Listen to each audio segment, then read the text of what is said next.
Zadržali muža, ktorý v apríli 2015 prežil popravu neďaleko Povazkej Bystrice a s prestrelenou hlavou doviezol do nemocnice mŕtvého kamaráta. Môže byť vraj členom organizovanej skupiny.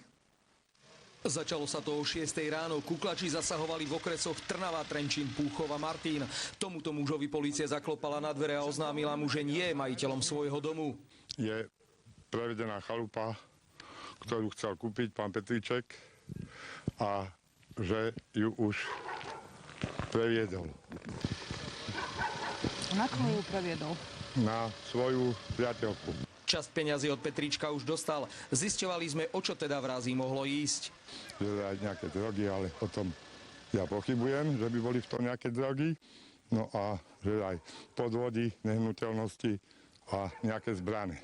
Zbrane sa prvýkrát skloňovali už na súde s vrahom, ktorý sa snažil dvoch mužov popraviť. Práve preživší mal podľa odsúdeného s nimi obchodovať. Já jsem dodával celý ty roky, 4-5 let, co jsem dodával ty explozivní zbraně, kolem 600 kusů.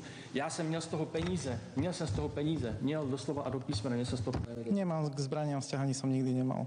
Čiže popírate nejaké... Absolútna hlúposť. Ani explozivné. Ani expanzné. Polícia zbrane nespomína.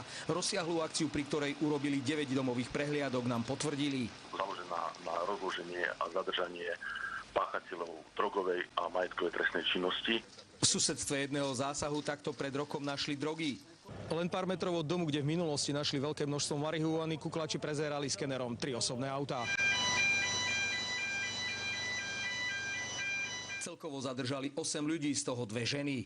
V súčasnej dobe naďalej vykonávajú procesné úkony s tým, že vyšetrovateľ rozhodne, v ktorých prípadoch podá podnet na väzobné stíhanie páchateľov.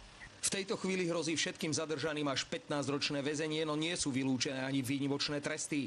Katarína Tekelová, Michal Bujna, televízia Markíza.